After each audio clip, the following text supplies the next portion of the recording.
Well, I cannot believe it. First things first, we just have to acknowledge that was one of the best games of football that I have seen for absolutely ages. That really was a delectable medley of footballing splendour. I thoroughly loved every minute of it. What a result, what a statement. And what have we learned about the Premier League this year? What have we learned about Arsenal? What have we learned about Manchester United? What have we learned about Michael Carrick? And crucially, what have we learned about Mikel Arteta's men? Because for the first time in a long time, anybody that has watched this channel regularly will know that I've been saying that Arsenal have been sublime. Arsenal have been sensational. Arsenal are the best team in the country. Arsenal are the best squad in the country. But today, quite frankly, they were gutless. They were gutless. They were weak. They were beatable. And Michael Carrick's men got exactly what they deserved, as did Mikel Arteta's. I was incredibly surprised by Arsenal. I really was. Arsenal are a top team. Arsenal are the best team in the country. They are arguably the best team in Europe.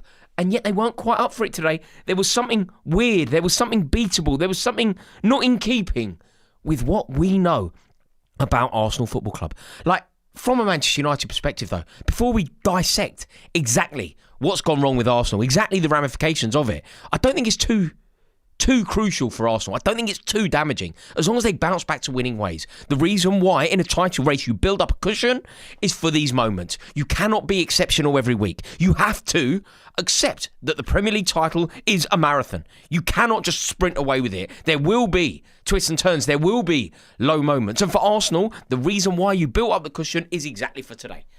And we will dissect where it went wrong for Arsenal. We will have a detailed conversation of where it went wrong for Arsenal. But we also have to acknowledge quite how brilliant Manchester United were, quite how brilliant Michael Carrick's men were. For Arsenal, I don't think it's a catastrophe. I really don't. I've got Arsenal mates in WhatsApp groups going mental. I watched the game with an Arsenal fan who was also going mental.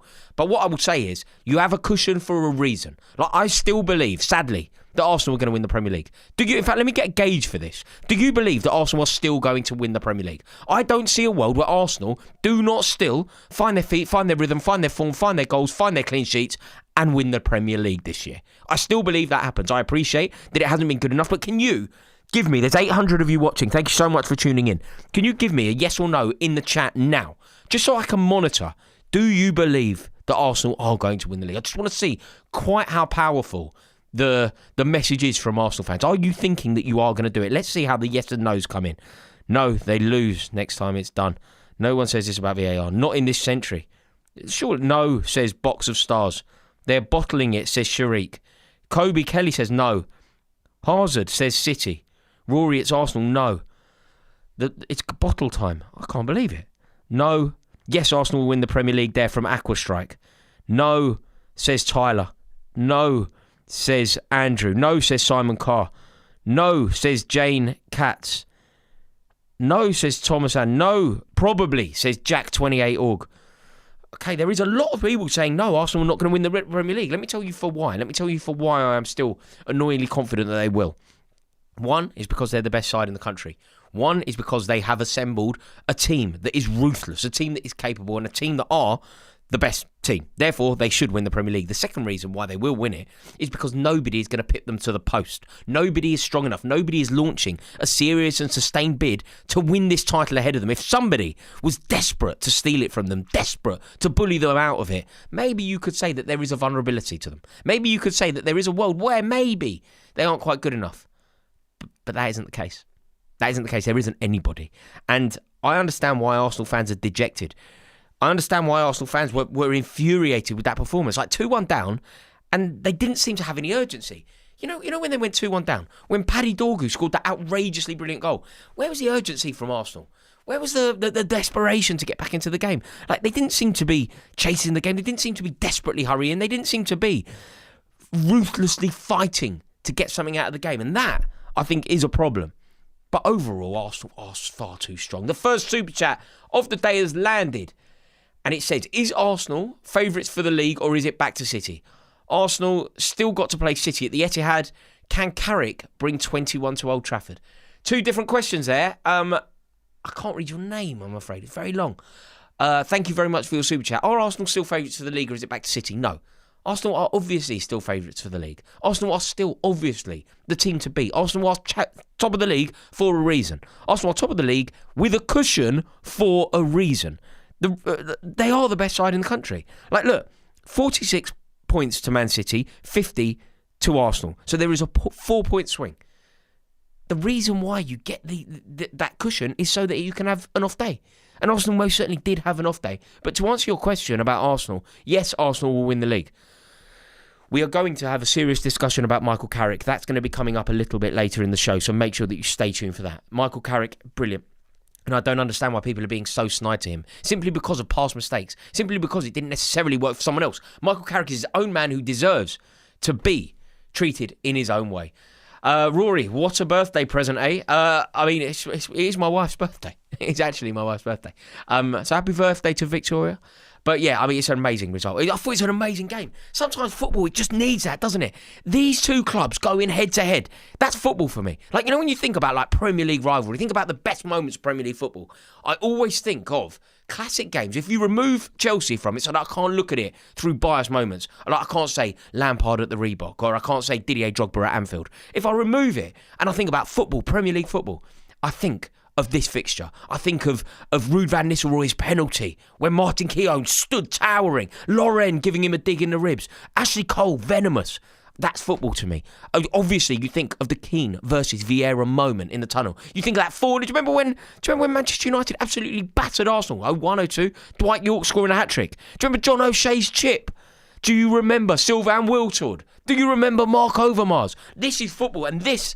You know the way there I'm talking about Sylvain Wiltord, and I'm talking about Mark Overmars, and I'm talking about John O'Shea, and I am talking about the Dwight York hat-trick. Do you know what we're going to be talking about in the future? Matheus Cunha. We are going to be talking about that strike from Matheus Cunha. Sometimes in football, we have to just open our eyes and go, do you know what? That was a joy. It was a joy. It was a joy to behold. We witnessed history there. That was a clash, a delectable medley of footballing splendour, some may say. It was a glorious, glorious footballing occasion, and I absolutely loved it. The MMA lover in the Super Chat says, generational performance from Manchester United. Arsenal's ability to perform in the clutch is almost as bad as Paddy Pimlett's striking defence. Listen, Arsenal's ability to turn it on when it most matters, it's a myth that they can't do that. It is a myth. Listen, they didn't today for Arsenal, to be fair to them. It isn't a day when it most mattered. They have a cushion. They're top of the league. It isn't a day when it most matters. A day when it most matters is when they come up against Man City and maybe there's a 2-point swing in it. It's a day when it most matters is when maybe they play Man City at Wembley if they end up both getting to the final in the Carabao Cup. That would be a day that most matters. I don't think we can position today as being that kind of clutch day. It's a day in the title race, in relatively, where are we? Towards the end of January. I don't think it is. I don't think today's game could be considered clutch, could it? But yeah, Paddy Pimblett got done yesterday, but I thought he came out with it with his head held high. I thought he did very well. Up against a top fighter, mate. Thank you for your super chat, the MMA lover. Geos11 says, Arsenal are lucky to be first. They're not lucky to be. Come on. They're not lucky. I think Arsenal are actually unlucky to not be 10 points clear. Like, Arsenal have been so much better than everyone else this season, haven't they? Like, Arsenal should be. If Arsenal's dominance this season and Arsenal's brilliance this season was actually reflected in the points on the table, I think Arsenal would be 10 points clear. They're the best team in the country. They're the best squad in the country. Come on. They're not lucky to be first. They've won games with set pieces and own goals. Dear sir, we cannot be sneery as to how you score goals. There is an old expression, one that I live and die by. There is no such thing as a bad goal. You know when people call Arsenal set piece FC, and they try and do it as a mockery. They try and do it as some sort of something a bit snide, don't they? They try and say, "Oh, Arsenal set piece FC, what a load of rubbish." Being set piece FC is good. Being a set-piece team is good. Having the ability to score from set pieces when you most need them, as they did today, is a good thing. Of course, they need to be a little bit more clinical. Of course, they need a better centre-forward than Victor Gyökeres. There was a moment when he came on when I thought there was a 50-50 for him to run through on goal. And you know what? I was watching it with Arsenal fans as well. Even they didn't believe that he was going to get to the ball. Even they didn't believe that he was actually going to score. So yeah, there is a vulnerability to Arsenal. There is a lacking up front, no doubt. But let us not pretend here that Arsenal aren't worthy of being top of the league. Surely you agree. Got lucky. City dropped points and against teams that they should have beat. City are lucky to be within 4 points, in my opinion. City have been woeful this season. How they are in touching distance, I do not know. I really don't. Can I ask you a favour, please? would you please like this stream? It massively helps me out. And while you're at it, please do click subscribe. But please do like the stream, because I love having this back and forth. I love hearing what you have to say. And if you like the stream, I think it spreads the word a bit. So help me spread the gospel. Thank you very much. Going back into the super chat now. Vikram, sir. Vikram says, Rory, did this prove that Manchester United have a chance to qualify for the Champions League? Yes, of course. Manchester United almost definitely now will qualify for the Champions League under Michael Carrick. I think Michael Carrick, listen, we're going to do Carrick. We're going to do Carrick in this video. At the moment, we're going to break this stream into 2 segments. We're going to focus on Arsenal, what it means for the title race, what it means their performance today, how Mikel Arteta bounces back, what we've learned about their players, and then we will talk about Michael Carrick. But to give you a little teaser of where I sit on this, I think the way people are talking about Carrick and just saying that he can't get the job is ludicrous. I would concede that you can't give Michael Carrick the job if you can get Luis Enrique. If you can go and get a Luis Enrique, a Thomas Tuchel, maybe, regardless of what Carrick does, you have to look elsewhere. But if Michael Carrick is in the running with managers like Iraola, like Glasner, then absolutely give Michael Carrick the job. If Michael Carrick takes Manchester United into the Champions League, finishing 3rd, 4th, or even 5th in the Premier League title, in the Premier League table, I believe that he should be given the job. And I think it's absolutely nuts, absolutely dumb to start saying that he doesn't get the job. We gave the interim the job before under Solskjaer and it didn't work out. So what? What's that got to do with Michael Carrick? It's got literally nothing to do with Carrick, has it? Michael Carrick is his own man. This is his own team. This is his own approach. He's made some very astute appointments, bringing Jonathan Woodgate in. Woodgate has experience as in a managerial capacity. And then the masterstroke, getting Steve Holland in his backroom staff. Absolutely brilliant there from Michael Carrick. And just look at the way that they're playing. Just look at what they're doing. So, Vikram, I think that Manchester United will qualify for the Champions League, and I think that Michael Carrick should be in the running for the job long term. The Aqua Strike in the Super Chat says, this game is an anomaly. First loss at home all season. People need to calm down. But one thing, though, sell Gyökeres and get a real baller like Alvarez. Yeah, I agree with everything that you've said, but apart from the final sentence, you can't just sell Gyökeres. You can't do that. That's not how life should work. You've made a commitment. You've made a decision. You can't just throw more money at a problem. Victor Gyökeres, you live and die by these decisions. He is your ride or die chick. You got to stay with Gyökeres. He is your ride or die chick. Gyökeres, Havertz, Jesus. You can't just go and buy Alvarez. Certainly not this window. But I do agree with you, Gyökeres isn't good enough. Do you know, a long time ago, I put a video out where I spoke about the brilliance of Bukayo Saka, and I spoke about the brilliance of Declan Rice, and I spoke about the brilliance of that defence that was so miserly, didn't concede. And then in the same video, I called Victor Gyökeres a dud.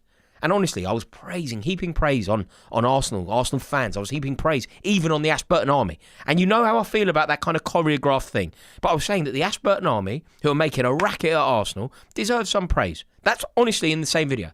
At the end of the video, I go, but Victor Gyökeres is a dud. That bit got clipped and Arsenal fans went mental at me. They're like, wow, you're just going crazy. I was like, no.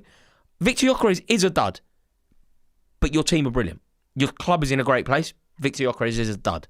I don't think he gets in your first team, and crucially, I don't think he gets in your second team. Like, do you know, I had Turkish in here. You know, obviously Arsenal Turkish.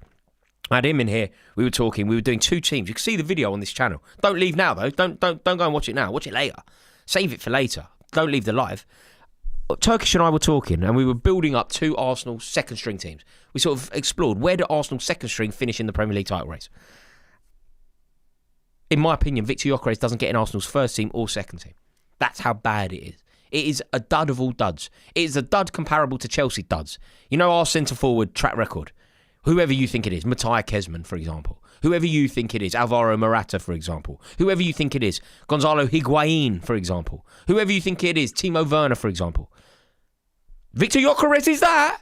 Victor Gyökeres is Timo Werner. Victor Gyökeres is Alvaro Morata. Victor Gyökeres, in fact, he's not. That is how bad it has got. But look, I don't think... I'm kind of with you, Aqua Strike. The game is an anomaly. First loss at home all season, I agree. I think people do need to calm down, but it wasn't so much the result. Losing to Manchester United, some did predict. Some even predicted a 3-2 win to Manchester United. That clip will be going out later. You can lose to Manchester United. I think it was the way that you did it.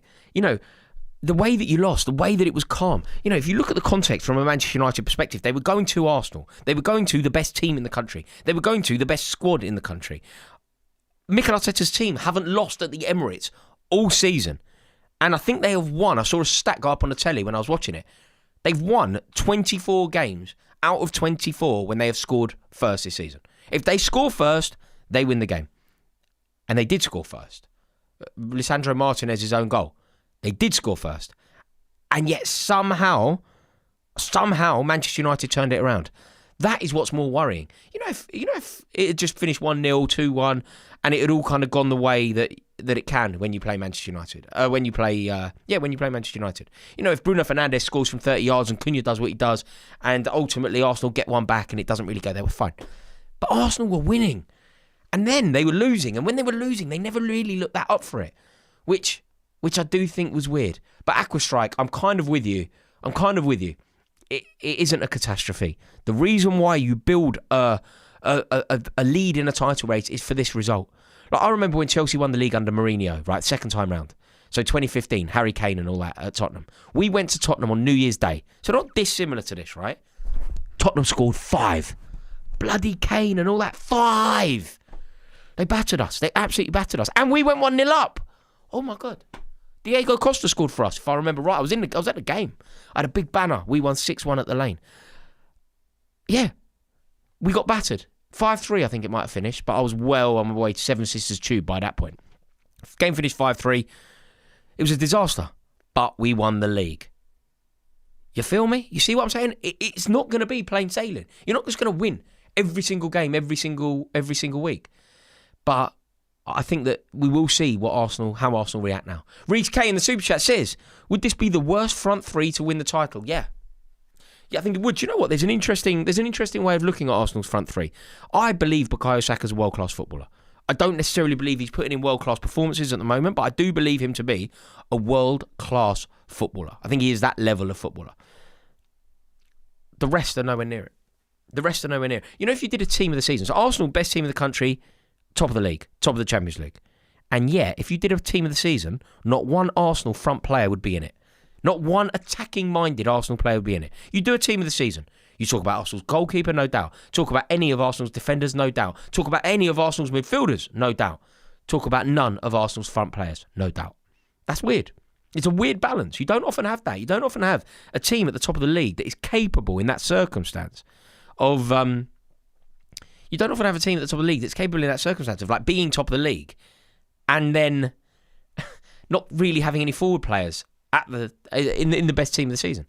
So I do think it's a weird one. But yeah, I'm kind of with you. I do think that it is the worst. It is a poor front three. And yeah, there would have never been a worse front three to win the title. I can't think of a worse front. Obviously, you had Alan Shearer winning the league at Blackburn. I'm thinking of the anomalies. None of the Man United forward line was as bad as this. None of the Arsenal forward lines of previous eras were as bad as this. None of the Chelsea, none of the Man City. Oh, Man City won it without a centre forward that year. But it was still a brilliant team, wasn't it? So yeah, this is the worst front three. How good are the Cunha and Mbeumo transfers, Rory, says Ahmed. Ahmed, sir, sometimes football can be complex. Sometimes football can be very simple.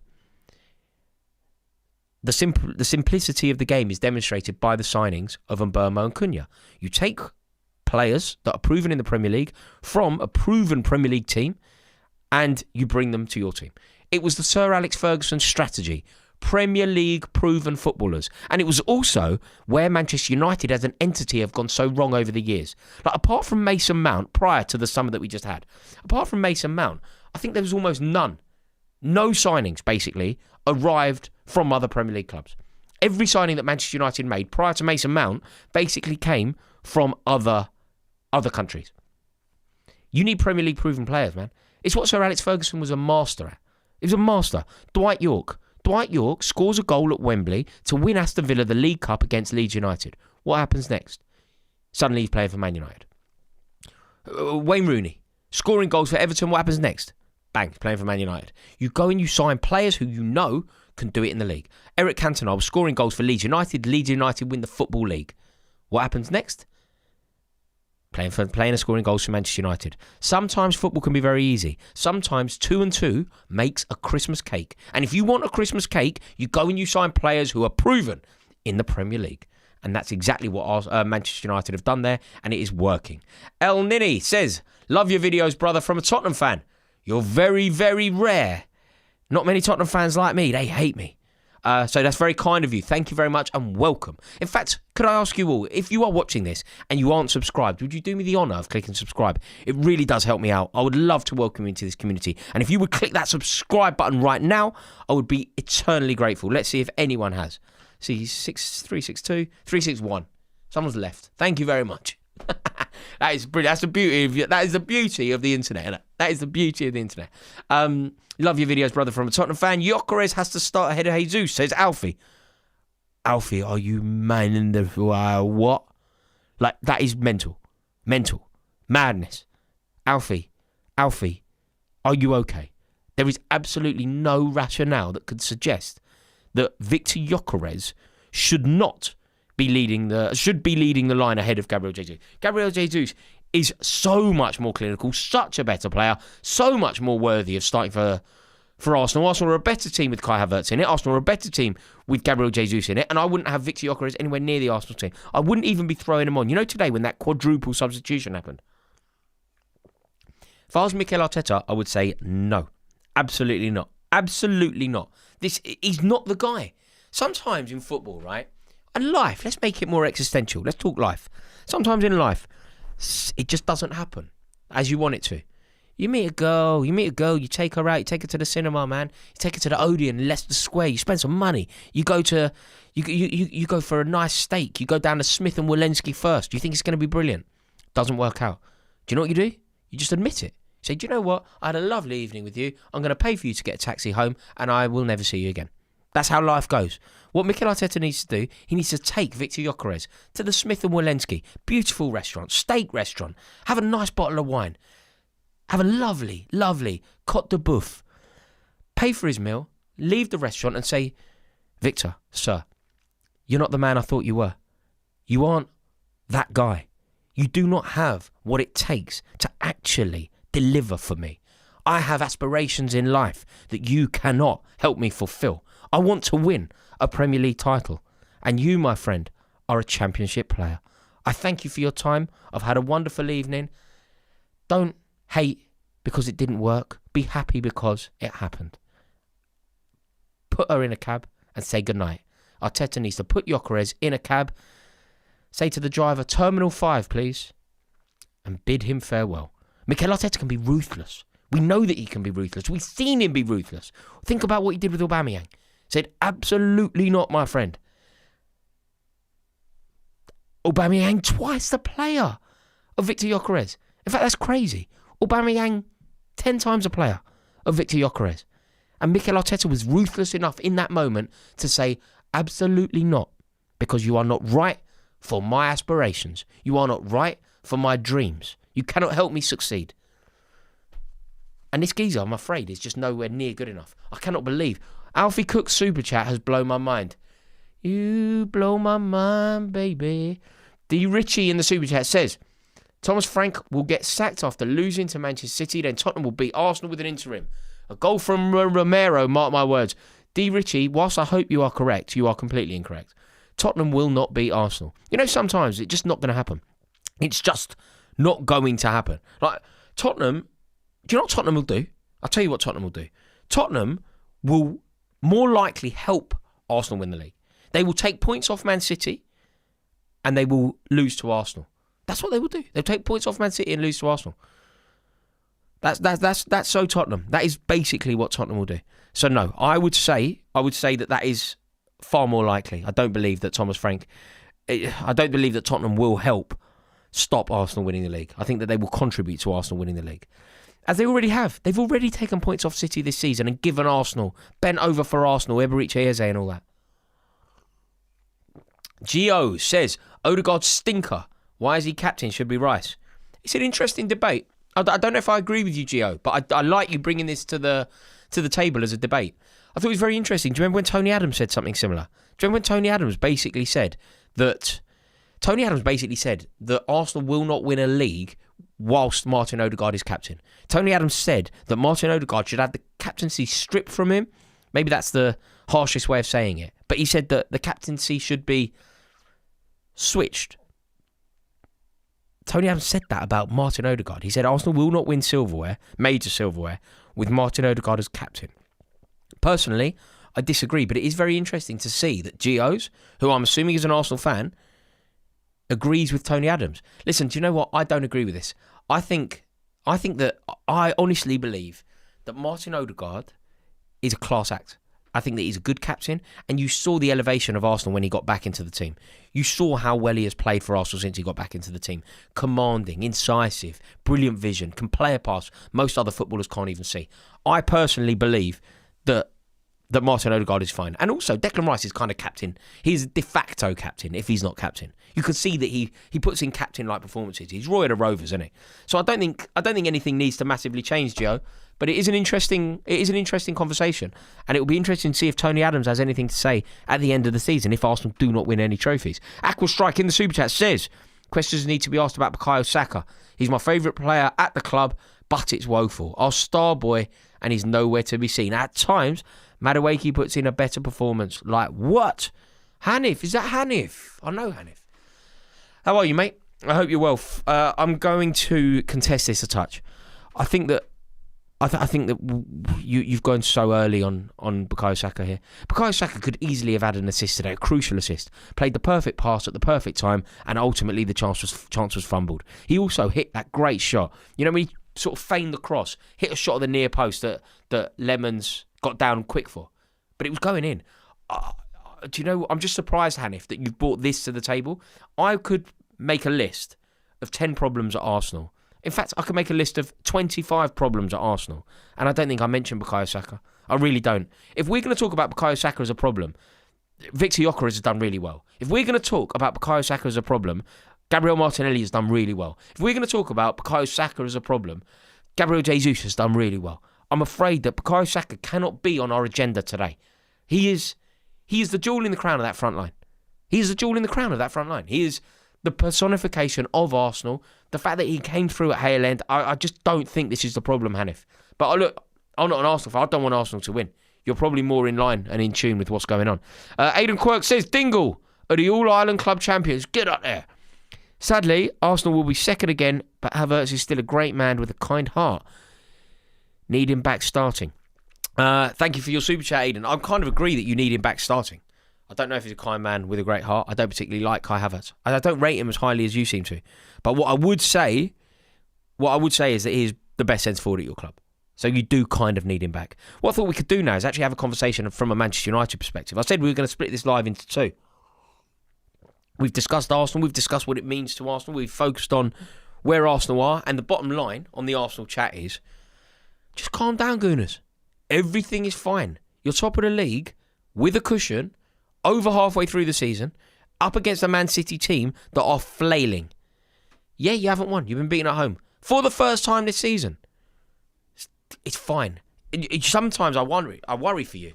Your angst could be what's causing dramas, man. I think everything is fine. You would have taken this. If I said to any Arsenal fan before the ball was kicked this season, if I said, listen, you're going to be 4 points clear of Man City at the top of the league after 23 games played, you would have absolutely loved it. Absolutely loved it. So I don't think it's quite the end of the world, and I don't think you should. Panic. Now let's change directions a touch. Manchester United fans, give this stream a like, will you? Because Man United fans, I think you should be honestly over the moon with what's been happening. It's absolutely sensational from Michael Carrick, and I'm going to say it frankly. I think you should give him the job if it continues. If Manchester United end up qualifying for the Champions League in third, fourth, fifth even, maybe not fifth, third or fourth, if the wins keep coming like this, if the personality of Manchester United is there. Like, do you remember when Gary Neville was talking recently? I don't know if you heard it. It's a great clip from Neville. He basically says he finds it very difficult to say what Manchester United is. He finds it very difficult to articulate Manchester United. But when he sees it, he knows. And do you know what? When you see Mateus Cunha do what he did today, when you see Paddy Dorgu do what he did today, when you see Manchester United play with that spirit, that tenacity, that flair, you know that it's Manchester United. And Michael Carrick is the architect of this team. They are playing brilliantly. They actually absolutely look outrageously good. And it's like chalk and cheese, isn't it, between the Amorim era and the Carrick era. Like, we know that ultimately Manchester United have given the job to an interim previously, and that was a decision that they came to regret. But let us not pretend anyhow that Carrick isn't well in line for this. Carrick is doing such a good job. It feels more than Solskjaer. It feels better than Solskjaer. Like, think about, at Solskjaer, under Solskjaer, they had some very good results. The jewel in the crown being that Paris game, right? But they were on the back foot. They were hitting on the counter-attack. They beat Man City. They were on the back foot. They hit on the counter-attack. There was a lot of hoping for the best. This Manchester United team have battered Man City. It was the best performance we've seen from Manchester United for about 10 years. That's how good the performance against Man City was. And then they've gone to the best team in the country and scored 3 goals. Arsenal do not concede goals, so we were told. They certainly don't concede goals at home, and they certainly don't concede 3. They came from behind to beat Arsenal. It's truly brilliant. And those 2 games, having defeated Man City and then battered City and then defeated Arsenal and blown the title race wide open, some body of work. In your first couple of games, that is some serious, serious work. So look, we know that there's going to be a lot to come. We know that there is going to be twists and turns, and it's not all going to be plain sailing for Manchester United. But what we must acknowledge is that Michael Carrick is doing a sensational job. Absolutely brilliant. Like, to go to Arsenal and win, nobody does that. Nobody has done that this season. Nobody has gone to Arsenal and won this season. For 24 games this season, if Arsenal score first, they win. That's a fact. So not only have Arsenal been the first team to win at the Emirates this season in the Premier League, they're the first team to beat Arsenal having gone a goal down. Everything was plain sailing for Arsenal. It was going their way. They went 1-0 up. An own goal. They had Manchester United rocking, and they just couldn't knock them out. And amazingly, for Manchester United, it was the strength of character to go again, to turn it around. And then at the end, when Arsenal get the equaliser, Arsenal fans going mad. You saw it on the telly with that, Sodo. You saw them going mad. They were desperate to get the win. Do you know it's about 2 minutes? 2 minutes. Manchester United were just like, nah, collar up. Cantona collar up. Give me the ball. Cunha drops the shoulder, opens up the space, smashes it. Straight past the best goalkeeper in the Premier League to get the win. I mean, the way that he kind of bent the shot around Gabriel, it was just glorious. It was a wonderful goal. It's one of the best goals that you see this season. Like, I recently said that the best goal I'd seen this season was that Harry Wilson goal at Fulham. It's not. It's that goal today against Arsenal at the Emirates. Context is key, man. And I tell you what, there were 2 amazing goals for Manchester United today. How long's it been since we said that? 2 smashes from outside the box. How in keeping is that with Manchester United? Think of the great goals that you've seen Manchester United score over the years. Smashes from Scholes, smashes from Beckham, smashes from Rooney. That's what we saw today. Going back to that quote that was said by Gary Neville. I don't know what Man United is, but when I see it, I know.